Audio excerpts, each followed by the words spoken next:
If I asked you to picture a wealthy, high-earning professional in your mind, what would they look like? Most of us would probably envision someone with an impressive academic pedigree, a graduate from an elite university, someone who aced standardized tests and earned a clutch of academic honors. After all, that's the narrative we've had drilled into us from an early age. Being book-smart is celebrated as the highest form of intelligence and the surest path to career success, financial independence, and prosperity. The smartest kids get showered with accolades, the high scorers get into the best colleges, and those with perfect GPAs go on to land high-paying jobs and live luxurious lifestyles full of status and wealth.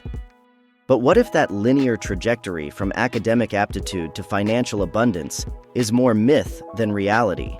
What if I told you that many of the world's top earners didn't necessarily graduate at the top of their class or secure perfect test scores? That some of the richest, most influential people might even be considered, well, kind of dumb? It sounds blasphemous, but let's explore this alternative perspective. In this video, we're going to debunk some conventional wisdom around intelligence, education, career success, and just smart people and so-called dumb people in general.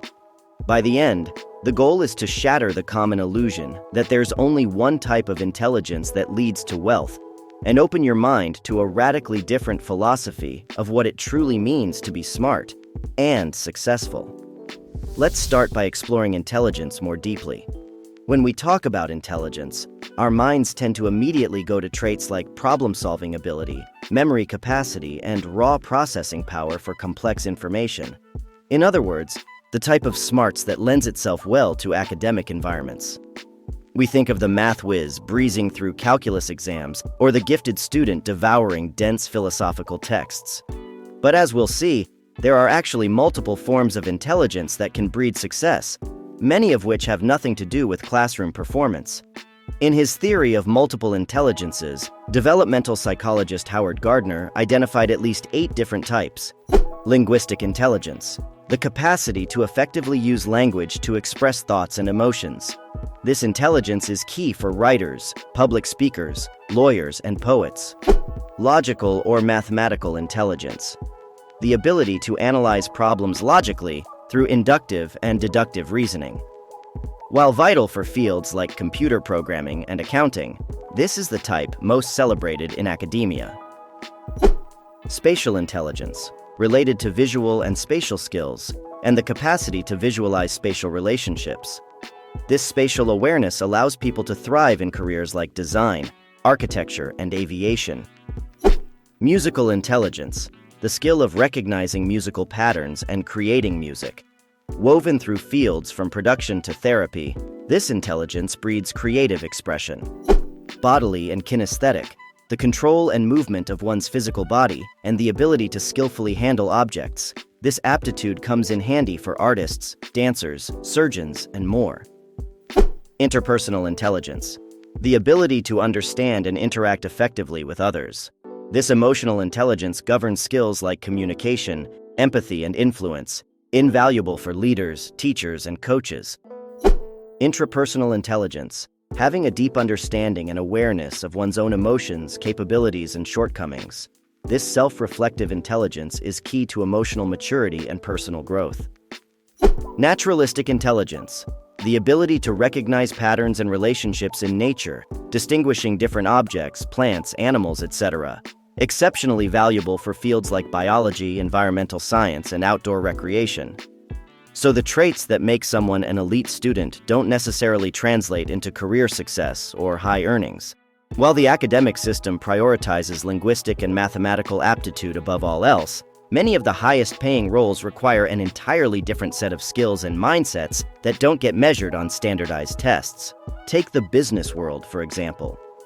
Richard Branson, who struggled with dyslexia, left school at 16 to start a magazine, ultimately founding the Virgin Group, leaning on his entrepreneurial and interpersonal intelligence.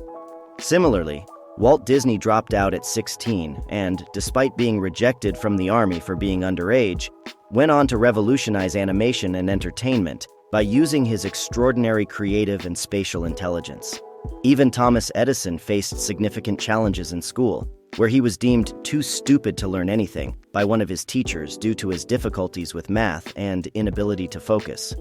Despite these early setbacks, Edison's curiosity and determination propelled him to become one of the most prolific inventors in history. Given the outsized emphasis we place on academic smarts, it's no wonder that higher education has long been heralded as the surest path to career success and financial prosperity. The underlying assumption is that to gain access to lucrative, prestigious careers, you must first pass through the hallowed gates of a 3- or 4-year college, earn your degree, and collect your union card into the professional class. But in our rapidly evolving economy, more and more people are breaking from that conventional trajectory, trading in college for alternative pathways that pivot away from the academic skills measured by traditional degree programs. For one, vocational training, apprenticeships, coding boot camps, and hands-on certification programs are opening up opportunities in high-demand, well-paying fields like healthcare, skilled trades, and technology. Many of these programs eschew the standardized requirements and theoretical coursework of 4-year degrees, instead accelerating students into mastering the specialized, real-world skills that will be directly applicable to their jobs after graduation. Beyond these narrow vocational programs, we're also seeing a boom in opportunities for self-education and skill acquisition outside of the classroom altogether. Platforms like Coursera, Udemy, and Khan Academy offer affordable online training across countless subjects: software engineering, graphic design, business and marketing, foreign languages, and more. These flexible, a la carte programs operate on a completely different model than the bundled multi-year degree programs of traditional universities, making them more of accessible paths into careers for learners of all ages and backgrounds. There are also some professions, like freelance writing, programming, and independent creative work, where no formal degree is required at all. By honing their skills through online tutorials, workshops, freelance gigs, and mentorships, self-taught individuals are able to break into well-paying careers without the opportunity costs of a degree program. The underlying takeaway here is that while higher education remains incredibly valuable for certain professional tracks, law, medicine, academic research, it's no longer the exclusive gatekeeper to gainful employment that it once was. The rise of accessible online learning, stackable credentials, skills-based hiring, and self-starter entrepreneurship has shattered the assumption that you need an Ivy League pedigree just to get your foot in the door and start earning well.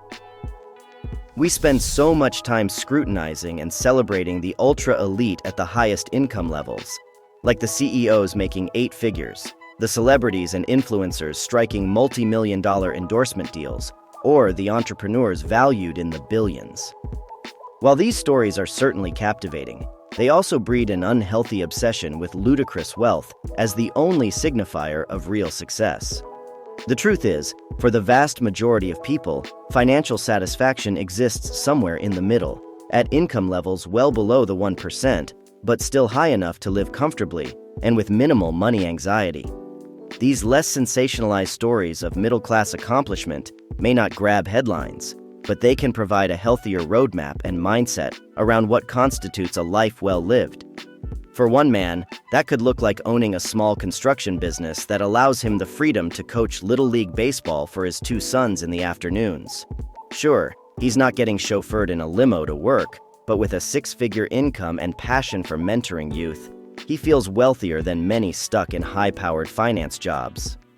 For another woman, the pursuit of the middle-class American dream could revolve around her role as a public school teacher in the inner city. Her income hovers in the 60,000s, mediocre by some standards, but being able to impact her students' lives every day is a source of profound meaning and joy. When she comes home to her row home and husband at night, she is fulfilled in a way that no amount of zeros in her paycheck alone could provide. Of course, not all stories from the middle are uplifting tales of underrated or passion-driven careers. Sometimes a middle-income job is just that, a means of providing a paycheck and a modest living for you and your family. But even these decidedly average jobs can represent a huge source of pride and accomplishment.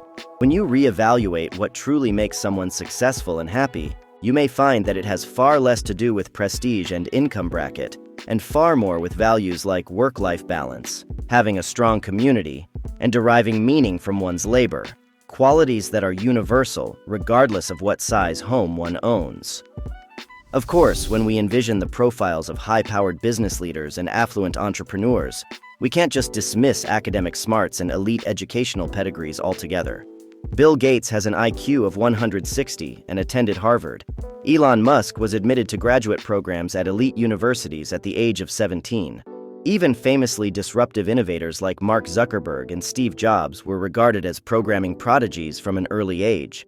Clearly, there is a baseline intellectual horsepower, encompassing qualities like problem-solving, high-level thinking, and insatiable curiosity that enable many entrepreneurs to identify gaps and opportunities in the marketplace. And high-earning leaders in fields like tech, finance, and law still require extensive formal training. However, if raw IQ and formal education were the only ingredients needed for entrepreneurial success, there would be far fewer rags-to-riches stories of innovators who beat the odds through sheer grit, determination, and street smarts. What elevates the truly legendary entrepreneurs isn't just their brain power, but a distinct mindset comprised of a complex stew of psychological traits and emotional intelligences. That entrepreneurial mindset begins with a tolerance for risk and the ability to embrace uncertainty. In leaving stable jobs to launch new ventures, entrepreneurs willingly forge into the unknown. A very scary leap for those hardwired to crave safety and predictability. But the ability to charge ahead despite numerous setbacks and failures is crucial, which requires resilience and grit in spades. Successful entrepreneurs also view the world with curiosity and contrarian thinking. They don't just accept the conventions and norms governing an industry. They consistently ask why and why not to identify opportunities to disrupt the status quo. And that fresh perspective is reinforced with resourcefulness and the ability to improvise and pivot when plans go awry.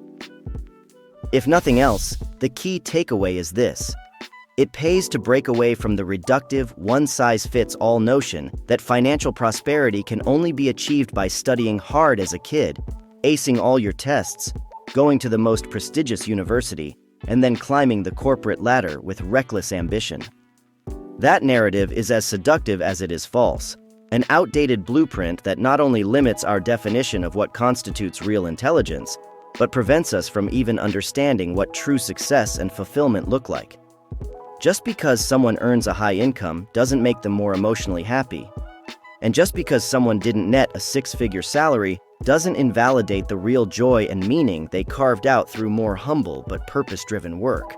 So rather than benchmarking our accomplishments on arbitrary salary thresholds and rationalizing entire lives based on job titles at the age of 25, it's time we set more holistic criteria for living a genuinely prosperous existence. It's true that real success is getting paid well enough to live in comfort, but it's also finding work that engages your unique strengths and passions, building a supportive family and community around you, and deriving an enduring sense of meaning from the positive impact you have on the causes that matter most to you. For some, that will look like academic accomplishments that translate into high salaries and prestigious careers. But for many, many others, conventional success metrics will be flipped on their heads. And what if the secret to true wealth and happiness lies not in the constant chase for more, but in embracing a simpler, perhaps even boring life? Check out this video next on the benefits of a less is more lifestyle, proving that sometimes the quiet path leads to the richest destination.